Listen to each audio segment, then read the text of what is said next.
My name is Boston Gilbert, and I'm 14, and me and my 3 sisters and my brother are Folds of Honor Scholarship recipients. I love you guys. I miss you very, very much, and I wish I was there to read your books right now, but I can't, so we'll do the next best thing, and I'll read some books. We had an 8-year-old, a 6-year-old, a 2-year-old, and 2 3-month-olds. I said, what if something happened to you over there? I said, I don't think we're ever going to be able to forgive ourselves for you volunteering to go. I took him to the airport and kissed him goodbye, and that was the last time I ever saw him. All of a sudden, Troy got a call from a guy on the ground, and he said, we've had a helicopter that's been shot down. It was a special ops, Delta Forces. I was scheduled to fly and take off about, I think, 2 or 3 hours as it turned out after Troy took off.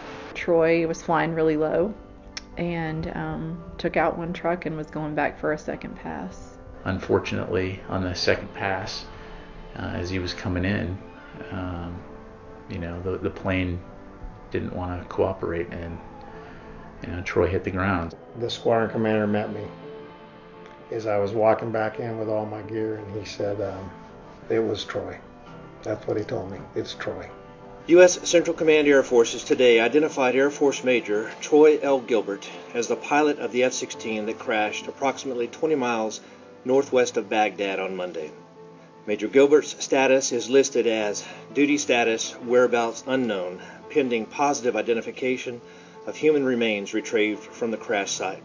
And they said, Ginger, you need to sit down. We need to tell you something. And okay.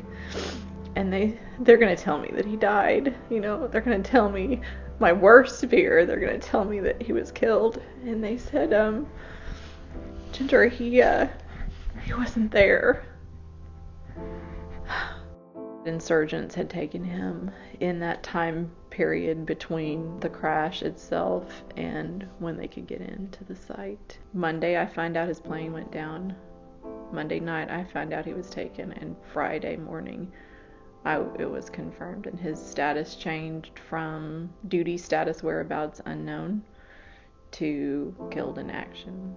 Wow, I was out of my comfort zone without him being my partner in life, without having the father of my children. I was completely lost all my identity and who I was. I was a pilot's wife. I was Troy's wife. And before that, I'd just been Troy's girlfriend. It's all I'd ever known since I was a teenager. The feeling of that he's not going to be around, that was probably the worst thing. I have no doubt that there are quite a few soldiers who got to see their kids again, see their wives again, because of what Troy did that day.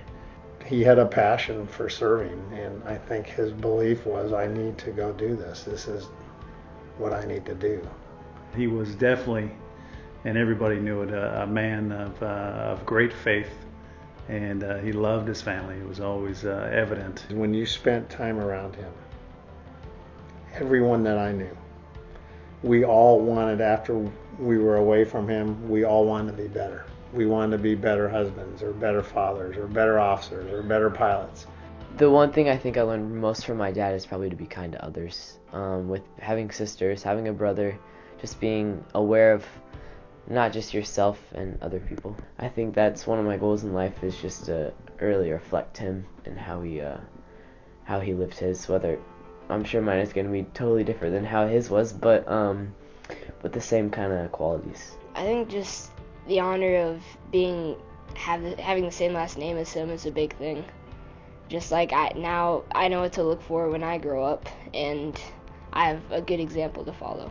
I just represent one of thousands. My children represent 5 of thousands upon thousands of children who have lost their parents in the war. I personally am so thankful to the Folds of Honor Foundation for absolutely everything that they have done for my children, for me, just to have somebody else step in and go, hey, we're going to help you, we're going to point you in the right direction, we're going to give you some scholarship money, it almost just encourages you to go, okay, we can do this. I've got help and we can do this. Thank you to all Folds, to Mr. Dan. It means a lot, like more than what I could say right now. It means a lot, so thank you. I'm always thinking about him, but it definitely reminds me and puts my mind back into place. Like, he did this for us, and it means so much to us. I tell the kids that all the time, that your dad's still taking care of you. And I'm so thankful that all these other people are there to show them that that indeed is true.